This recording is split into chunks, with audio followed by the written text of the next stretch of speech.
will just be activating the RTS-151 test switch, which will activate the supervisory relay, and it will also activate the supervisory bell. Here we go.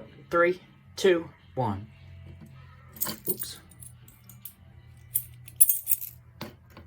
Sorry, wrong key. 3, 2, 1.